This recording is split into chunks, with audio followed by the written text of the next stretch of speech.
Hello everyone, welcome to my channel. मैं हूं प्रज्ञा और आज के वीडियो लेक्चर में हम जो है क्लास 9th हिस्ट्री का chapter 9 the industrial revolution and social change इसके बारे में देखेंगे। और ये तो जो पीरियड है ये 1750 से 1900 का पीरियड था। तो इंडस्ट्रियल रेवोल्यूशन का मतलब होता है जो इंडस्ट्रीज है उसमें एक क्रांति आना। तो इसका क्या मतलब होगा कि कैसे जो है इंडस्ट्रीज नई नई इंडस्ट्रीज बिल्ड हो रही थी, कैसे जो है ये जो इंडस्ट्रीज है लोगों के जो रहन सहन है उसमें क्या चेंज लेके आ रही थी, ये सारी चीज़ों के बारे में हमको देखना है। तो ब्रिटेन का पहले हम देखेंगे, उसके बाद हम देखेंगे इंग्लैंड के बारे में। तो दो नेशंस के बारे में हमको इसमें देखना है इंडस्ट्रियल रेवोल्यूशन। तो स्टार्ट करेंगे। You may have seen and heard about factories establish in your area. तो आपने देखा होगा कि हमारे घर के आसपास जो है फैक्ट्रीज होती हैं और हमारे कई रिलेटिव्स हैं और हमारे जो जान पहचान के लोग हैं, हमारे नज़दीकी घर के आसपास रहने वाले लोग हैं, इन फैक्ट्रीज में काम करने जाते हैं।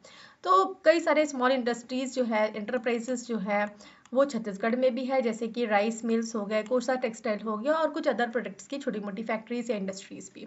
कुरूद, महासमुंद, तिल्दा, नेवरा, नवापारा, राजिम, भाटापारा, धमतरी, इन जगहों पे काफ़ी सारी राइस मिल्स हैं। और वैसे ही अगर हम बड़ी फैक्ट्री की बात करें तो है वो है भिलाई स्टील प्लांट, जो कि भिलाई में लोकेटेड है। एल्यूमिनियम प्लांट है कोरबा में, सीमेंट फैक्ट्री है बलौदा बाजार में, और ऐसी कई सारी फैक्ट्रीज जो है पिछले कई दशकों में हमारे जो छत्तीसगढ़ स्टेट है वहाँ पे एस्टैब्लिश हो रही है। तो विलेजर्स जो है वो अपना घर छोड़कर इन फैक्ट्रीज में काम करने चले जाते हैं शहर की तरफ, और इससे हमको कई सारी प्रोडक्ट्स जो है फैक्ट्रीज में इन फैक्ट्रीज में बनाई हुई कई सारी प्रोडक्ट्स जो है हमको मार्केट में देखने के लिए मिलती है। तो हम डिफरेंट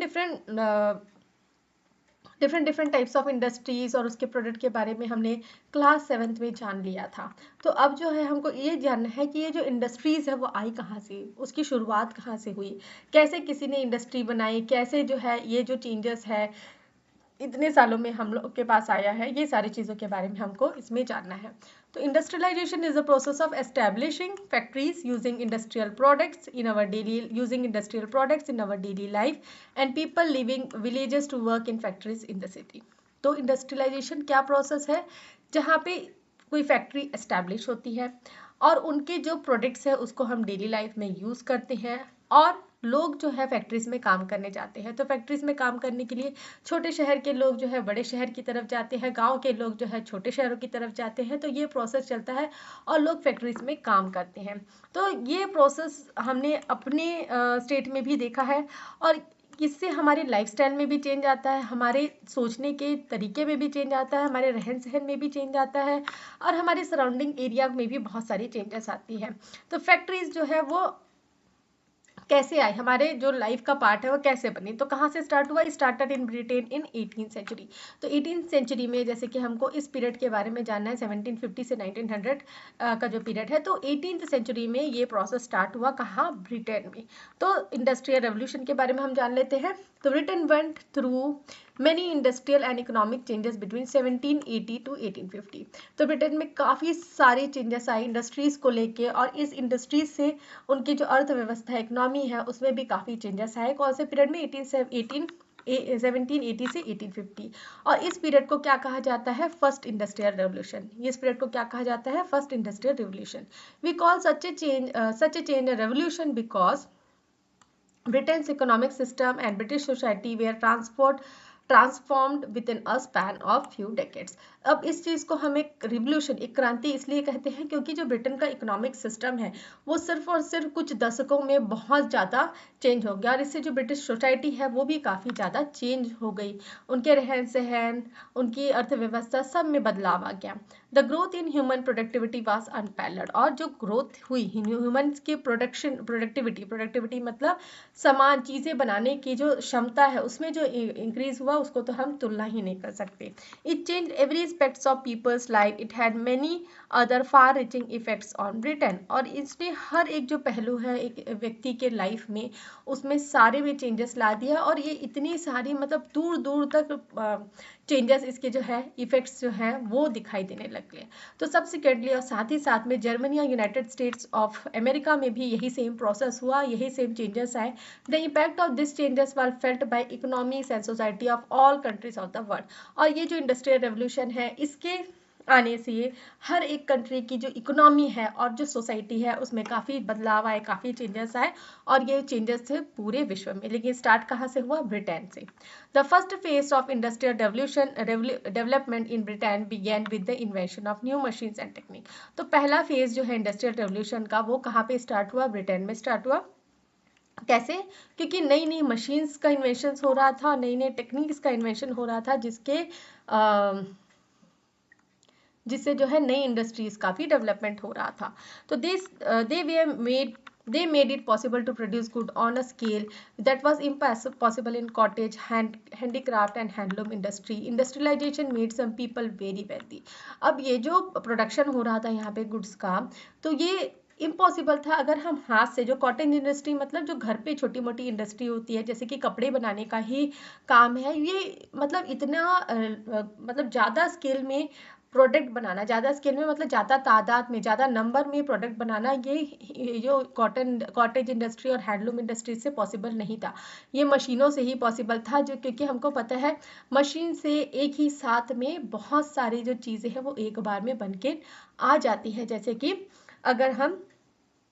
अगर हम एक मशीन की बात करें तो जैसे कि हमारे घर में होता है मिक्सर ग्राइंडर। अगर आप चटनी पीसना चाहते हैं और आप सील पे चटनी पीसेंगे तो आपको कम से कम 10 से 15 मिनट लग जाएंगे, लेकिन वही काम आप मशीन से करेंगे तो क्या होगा, वो क्विकली आपको दे देगा। उतने समय में तो आप कितने क्वांटिटी में चटनी पीस सकते हैं। तो ये छोटा सा एग्जाम्पल था। वैसे ही कई सारे एग्जाम्पल्स हैं जहाँ पे हाथ से किया हुआ काम में ज़्यादा टाइम लगता है और मशीन से किया हुआ काम में टाइम भी कम लगता है और प्रोडक्टिविटी भी इंक्रीज हो जाती है। But many lakhs of people had to work in harsh and unsafe condition at very low wages during the initial phase. और शुरुआती समय में जब इंडस्ट्रियलाइजेशन चालू हुआ तो बहुत सारे लोगों को बहुत ही बुरी हार्श कंडीशन, मतलब बहुत ही बुरी कंडीशंस में और एकदम अनसेफ कंडीशंस में वहाँ पे वर्क करना पड़ रहा था। तो बुरी कंडीशन कैसे हो गई? अब देखिए कहीं पे कोई इंडस्ट्रीज है, पहले उतना सेफ्टी का मेजर्स भी नहीं हुआ करता था। हेलमेट है और भी सेफ्टी में सेफ गार्ड्स, मतलब बहुत सारे टूल्स है, वो उपलब्ध नहीं हुआ करते थे। और जगह भी बहुत कंजेस्टेड, पोल्यूशन हो रहा है, अगर धुआं निकल रहा है तो डायरेक्टली वो आपके अंदर जा रहा है। तो इस तरीके की हार्श कंडीशन में उनको रहना पड़ता था और इसमें वुमेन्स और चिल्ड्रंस भी आते थे। The pitiable working condition caused wide discontent among the people and led a mass movements for social change. और ये जो पिटेबल वर्किंग कंडीशन है, मतलब ये जो चीज़ अच्छा नहीं है, ऐसा वर्किंग कंडीशन, दयनीय पिटेबल मतलब दयनीय जो वर्किंग कंडीशन है, इससे लोग बहुत असंतुष्ट थे। डिस्कंटेंट मतलब असंतुष्ट थे और इससे क्या है, एक मास मूवमेंट चालू हुआ कि सोशल चेंज की अब ज़रूरत है। तो इसका रिजल्ट क्या हुआ? ब्रिटिश गवर्नमेंट को लॉ पास करना पड़ा ताकि वो वर्किंग कंडीशन जो है इंडस्ट्रियल लेबर्स का, उसको रेगुलेट कर सके। क्योंकि देखिए पहले क्या है, टाइमिंग भी नहीं होता था। अभी के टाइम में अगर 9 आवर्स का वर्किंग आवर है तो उस समय भाई जितना समय आप अवेलेबल, आप सुबह से गए तो आपको रात तक आने की फुर्सत नहीं है, खाना खाने की फुर्सत नहीं है, सारी चीज़ें अलाउ नहीं की जाती थी। बहुत सारी जो है कंडीशंस ऐसी थी कि स्थिति बहुत दयनीय थी। अब हमको देखना है बिगिनिंग ऑफ इंडस्ट्रियलाइजेशन। तो इंडस्ट्रियलाइजेशन स्टार्ट कैसे हुआ? Industrialisation began much before factories were establish in England, Europe and India in 17 and 18 century. अगर हम इंडस्ट्रियलाइजेशन की बात करें तो ये जो प्रोसेस है ये बहुत पहले स्टार्ट हो गया था। अगर हम इंग्लैंड, यूरोप और इंडिया की बात करें तो ये 17-18 सेंचुरी में ही स्टार्ट हो गया था। कैसे देखेंगे?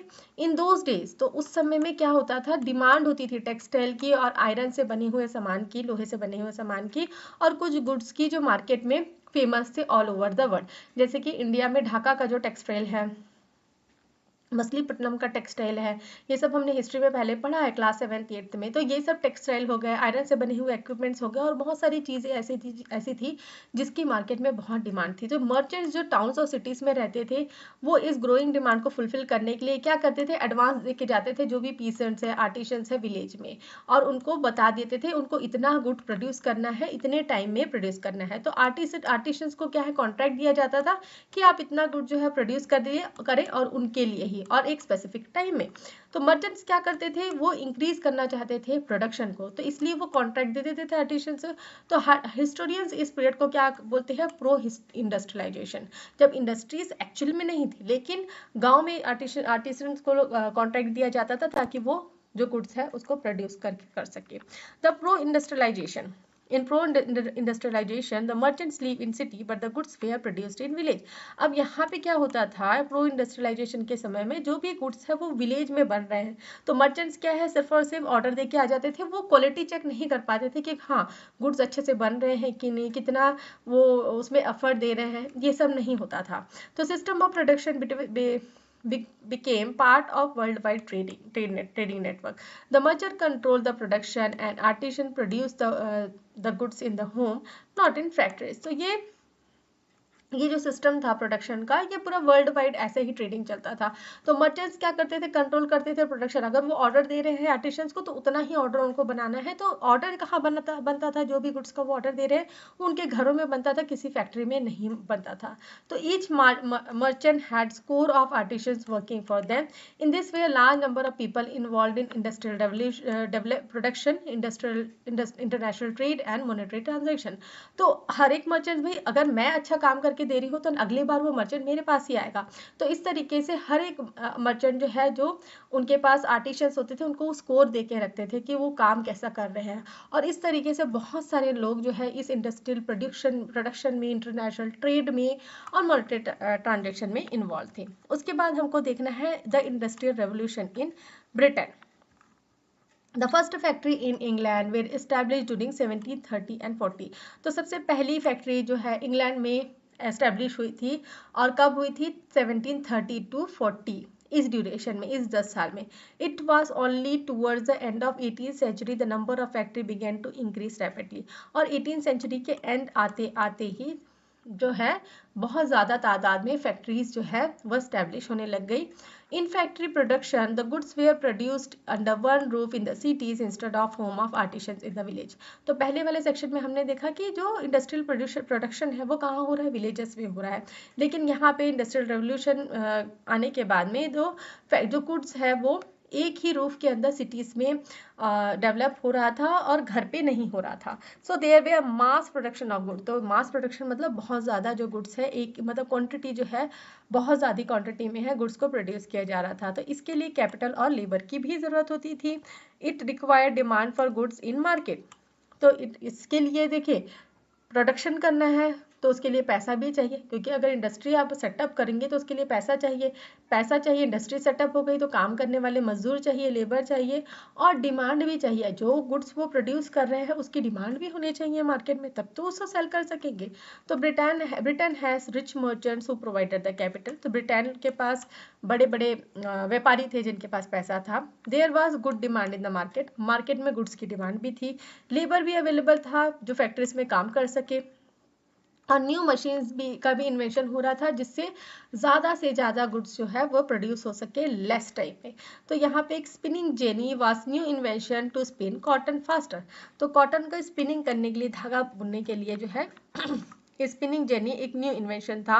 तो इसमें बहुत सारे स्पिंडल्स थे एक ही फ्रेम में, जो एक सिंगल वर्कर जो है एक टाइम में काम कर सकता था। What power is being used to run the machine. तो यहाँ पे क्या देख रहे हैं हमको, क्या पावर यूज किया जा रहा है मशीन को रन करने के लिए। आई थिंक ये जो लेडी है वो अपने हाथों से ही वो मशीन को रन कर रही है। अब इन्वेंशन एंड फैक्ट्रीज के बारे में हम देखेंगे। अब इन 18th सेंचुरी स्टार्टिंग जो है 18th सेंचुरी में 26,000 इन्वेंशंस हुए जो पेटेंट किए गए सेटअप प्रोडक्शन के लिए और प्रोडक्टिविटी इंक्रीज के लिए। पेटेंट करना मतलब होता है अगर मैंने कोई इन्वेंशन किया है तो वह मैं अपने आप पर रजिस्टर करवाऊंगी ताकि कोई भी उसका कॉपी ना कर सके। तो 26,000 इन्वेंशन जो है वो पेटेंट किए गए प्रोडक्शन और प्रोडक्टिविटी इंक्रीज करने के लिए। एज लेबर प्रोडक्टिविटी रोज, तो जैसे जैसे लेबर की प्रोडक्टिविटी इंक्रीज होते गई, क्वालिटी ऑफ गुड्स भी इंप्रूव होते गए। तो लेबर की प्रोडक्टिविटी मतलब लेबर को काम करने अच्छे से आ गया, वो अच्छे गुड्स प्रोड्यूस करने लग गए, तो इससे क्वालिटी भी है वो इंक्रीज होने लग गई। और this changes occur most rapidly in textile industries. तो ये चेंजेस सबसे ज़्यादा कहाँ पे प्रभावित थे, टेक्सटाइल इंडस्ट्रीज में। Richard awkward created modern factory system for textile mills. और रिचर्ड अकवर्ड ने modern factory system textile mills के लिए प्रोवाइड करवाया, उन्होंने क्रिएट किया। अनलाइक देन, अंटिल देन, उससे पहले जो है क्लॉथ क्या है वून किए जाते थे हैंडलूम्स में, ठीक है। हैंडलूम होता है जिसमें धागा भर भर के जो है कपड़े बनाए जाते हैं, और इसके लिए हजारों हंड्रेड्स ऑफ वीवर्स जो है विलेजेस में काम करते थे। लेकिन रिचर्ड अकवर्ड ने मॉडर्न फैक्ट्री सिस्टम में टेक्सटाइल मिल्स का इन्वेंशन किया। अब इस प्रोसेस के आने के बाद प्रोडक्शन जो है वो का प्रोसेस डिफरेंट हो गया और क्वालिटी ऑफ प्रोडक्ट्स भी इंक्रीज हो गए। But now all the process way centralised under one roof of the factory which was owned by single manufacturer. अब क्या हो गया, पहले गाँव में काम होता था, अब शहरों में काम हो रहा है। शहरों में एक ही छत के नीचे सारा जो प्रोसेस है कपड़ा बनाने का वो हो रहा है, तो एक ही जगह पे अगर काम हो रहा है तो उसको इंस्पेक्ट करना, वहाँ पे निगरानी रखना भी बहुत ही ईजी हो जाता था। The production process and labour could दस भी मॉनिटर, तो जो भी प्रोडक्शन हो रहा है और जो भी लेबरर्स वहाँ काम कर रहे हैं उन पे निगरानी रखी जाने लग गई, उनमें अच्छे से निगरानी वो रख पाते थे। This ensured the quality of textile produced. All this was not possible when the production was dispersed in individual homes in village. तो इससे क्या हुआ, इससे क्या इंश्योर हुआ, इंश्योर मतलब इससे ये एक इंश्योर्ड हो गया कि क्वालिटी जो है टेक्सटाइल्स की वो उसका जो प्रोडक्शन है वो सही से हो रहा है। और ये जो क्वालिटी टेस्ट है और लेबरर्स का देखने का कि लेबरर्स ढंग से काम कर रहे हैं कि नहीं, ये पहले पॉसिबल नहीं था। क्यों? क्योंकि पहले जो है प्रोडक्शन जो है वो घरों में होता था और हर घर में जाके इंस्पेक्ट करना उस समय पॉसिबल नहीं था। तो डिस्पर्स मतलब अलग अलग छटे हुए घरों में होता था। मशीन्स भी का भी इन्वेंशन हो गया। हर एक प्रोसेस जो है प्रोडक्शन प्रोसेस है उसके लिए मशीन का इन्वेंशन हो गया, तो काम करना भी काफ़ी ईजी हो गया। अब जो है हम आयरन और स्टील इंडस्ट्री के बारे में बात करेंगे। तो there were many problems in making the machine needed in the factories. तो बहुत सारी प्रॉब्लम्स थी जब भी हम मशीन्स इंस्टॉल करते हैं फैक्ट्रीज में। तो this machine produce goods on mass scale, so they had to be made strong and durable scale. तो अब जो मशीन है भाई, मशीन को काम करना है, तो मशीन को काम करना है तो मशीन की क्वालिटी अच्छी होनी चाहिए, मशीन की ड्यूरेबिलिटी अच्छी होनी चाहिए, तब तो मशीन अच्छे से काम कर पाएगी। तो यहाँ पे वही चीज़ बताया जा रहा है कि बहुत सारी दिक्कतें आती थी मशीन को बनाने में जो फैक्ट्रीज में यूज़ होने के लिए था। अब machine had to produce goods on a mass scale, so they had to be made from strong and durable steel. अगर बार बार मशीन खराब होगी, बार बार वो होगा, बार बार उसको इंस्टॉल होगा, तो इससे प्रोडक्शन कहाँ इंक्रीज होगा, उससे तो प्रोडक्शन और बल्कि डिक्रीज होते जाएगा और हर बार हमको मशीन का इंस्टॉलेशन, प्राइसेस, ये सब देखना पड़ेगा। तो fortunately England has rich source of coal and iron और which we needed to produce steel to build machine. अब इंग्लैंड के पास रिच सोर्स था कोल और आयरन और का, जिससे मशीनें बनाई जा सकती थी। अच्छी क्वालिटी का स्टील था, तो अच्छी क्वालिटी का स्टील है तो उसमें मशीन्स जो है अच्छी क्वालिटी की ही बनेंगी। तो इंग्लैंड के पास जो है ये रिसोर्सेज अवेलेबल थे। In addition other metal use by the industries, और इसके साथ साथ जो अदर मेटल्स यूज होने थे इंडस्ट्रीज में जैसे कि लेड, कॉपर, टिन, ये भी यहाँ पे अवेलेबल था प्लेंटी में। But until 18th century England did not produce good steel to build machine. लेकिन 18th सेंचुरी के आते तक इंग्लैंड ने इतने अच्छी क्वालिटी के स्टील नहीं बनाए थे जिससे कि ये प्रोडक्शन जो है अच्छी क्वालिटी के जो मशीन्स है वो बनाए जा सके। In this days wood charcoal were use to smelt the ore. अब उस समय जो है ओर को स्मेल्ट करने के लिए, पिघलाने के लिए जो है वुड चारकोल का यूज किया जाता था। But would charcoal did not produce very high temperature and was not easily available. अब वुड चारकोल से जो है बहुत ज़्यादा हाई टेम्परेचर अवेलेबल नहीं हो पाता था इसलिए, और ये इजीली अवेलेबल भी नहीं था। So iron produced in England was of poor quality. इसलिए जो आयरन जो वहाँ इंग्लैंड में प्रोड्यूस हो रहा था वो थोड़ा पुअर क्वालिटी का था। The family of ironmongers named Abraham Derby began conducting experiment on iron smelting in 18th century। और वैसे ही आयरन मॉन्गर्स मतलब जो आयरन बनाने का काम करते हैं, आयरन बेचने का काम करते हैं, वो लोग क्या है, वो लोग एक्सपेरिमेंट, उसमें से एक कौन था, अब्राहम डर्बी। अब ये क्या है, ये एक्सपेरिमेंट करने लग गया कि कैसे जो है हम अच्छी क्वालिटी का आयरन बना पाए। तो उसने ये एक्सपेरिमेंट चालू किया अर्ली 18th सेंचुरी में। Over 3 generation they produce some revolutionary changes in the process. और 3 जनरेशन में इन्होंने कुछ चेंजेस लेके आए इस प्रोसेस में। The most important change was using Coke instead of would charcoal in the blast furnace. तो अब जो है कोक यूज किया जा रहा था वुड चारकोल के बजाय में। The iron smelted from such furnace was of better quality, और जो आयरन स्मेल्ट किया जा रहा था, पिघलाया जा रहा था कोक के आने के बाद से, तो वो अच्छी क्वालिटी का था।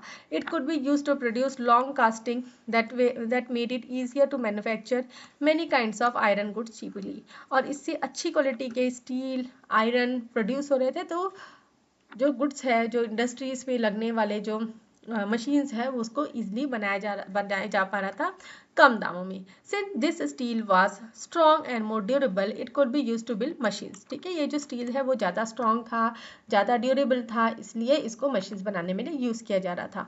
In addition it was a better alternative than wood to manufacture reels and other products. Wood burns and swears out faster. और इसके साथ साथ में एक बेटर अल्टरनेटिव था वुड से, और अल्टरनेटिव था wood to manufacture the rails and other product. तो पहले रेल की जो पटरियां हैं उसमें लकड़ियां लगी हुई रहती थी, तो अब ये लकड़ियों को हटा के अब जो है ये स्टील्स वगैरह यूज किए जा रहे थे। तो फिजिकल और chemical properties of iron also can be control. तो ये सारे प्रोसेस है, ये आयरन और आयरन की जो फिजिकल और केमिकल प्रॉपर्टीज है उसको भी कंट्रोल किया जा पा रहा था। और इसी तरीके से इंडस्ट्रियल रेवोल्यूशन जो है बिगैन किया कहाँ से, टेक्सटाइल इंडस्ट्री से। अब जो है फोकस कर रहा था मशीन बनाने के लिए, आयरन और स्टील के अच्छे मशीन बनाने के लिए। तो large quantity of iron ore and coal were mined and new factories spangled to close to the mines. अब अच्छी क्वालिटी के आयरन ओर और कोल जो है उसकी माइनिंग होने लगी, और नई नई फैक्ट्रीज जो है इन्हीं माइंस के पास में एस्टेब्लिश होने लग गई। But it took more to other important development to stabilise the industrial revolution. तो इसमें साथ ही साथ में दो इम्पॉर्टेंट डेवलपमेंट भी जरूरी था जो कि स्टेबलाइज कर सके ये जो इंडस्ट्रियल रेवोल्यूशन है। अब उसमें फर्स्ट है सोर्स ऑफ एनर्जी और सेकंड है ट्रांसपोर्ट।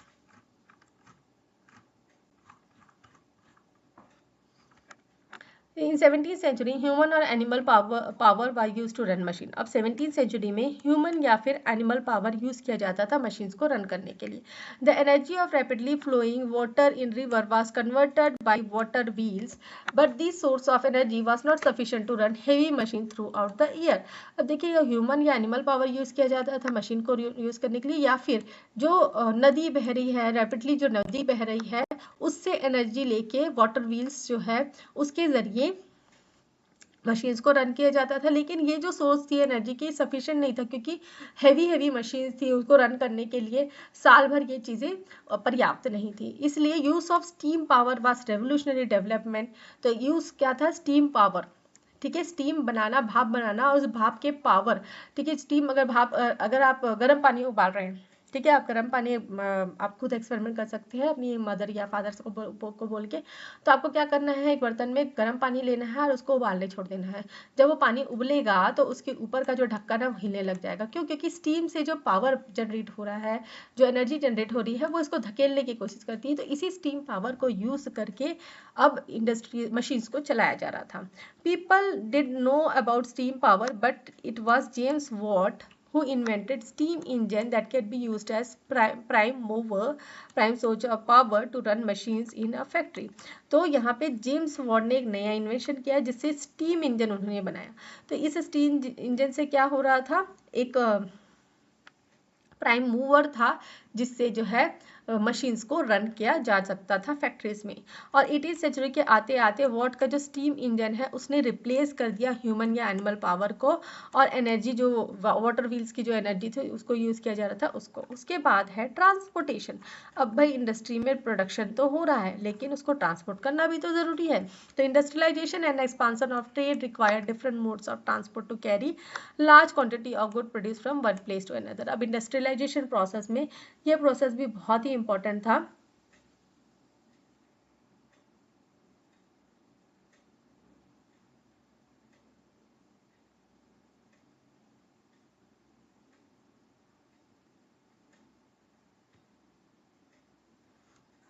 ये प्रोसेस भी इंपॉर्टेंट था कि जो गुड्स एक जगह पे बनाया जा रहा है उसको जो यूज़ करने वाले हैं वहाँ तक पहुँचाया जा सके। तो इनिशियली जो है एक कैनाल नेटवर्क बिल्ड किया गया है, जिससे जो है ये जो बनी हुई चीज़ है उसको शिप्स या बोट के द्वारा एक जगह से दूसरी जगह लेके जाया जा सके।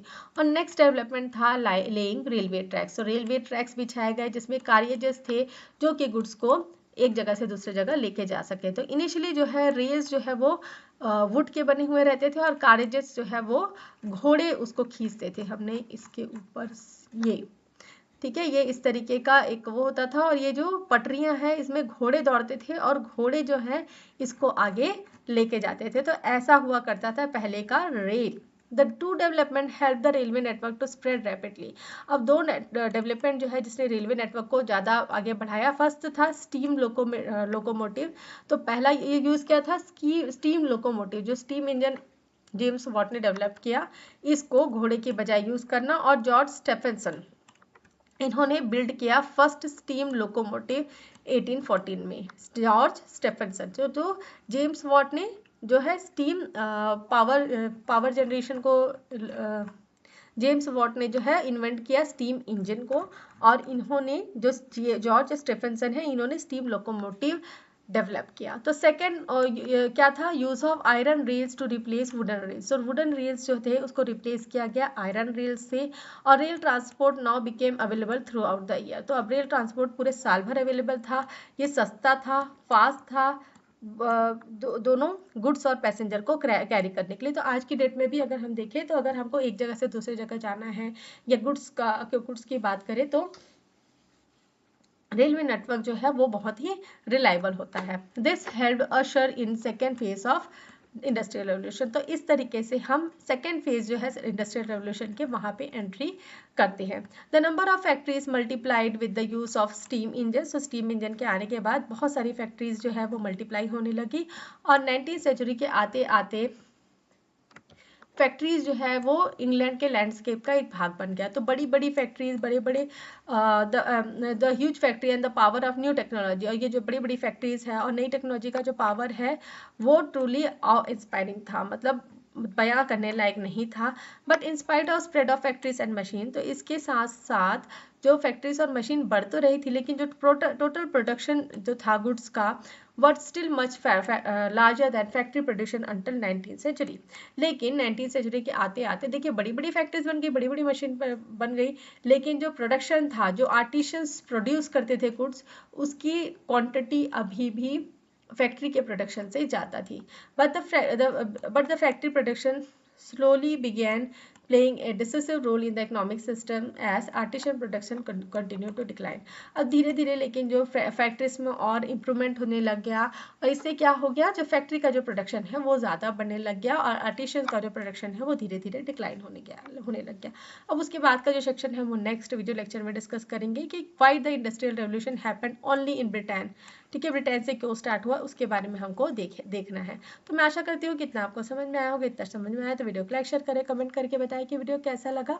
और अगर मेरे चैनल की वीडियोस आपको पसंद आते हैं तो मेरे चैनल को सब्सक्राइब कर लीजिए, बेल नोटिफिकेशन को भी ऑन कर लीजिए ताकि जब भी मैं नई वीडियोस डालूँ तो आपको नोटिफिकेशन मिल सके। Thanks for watching.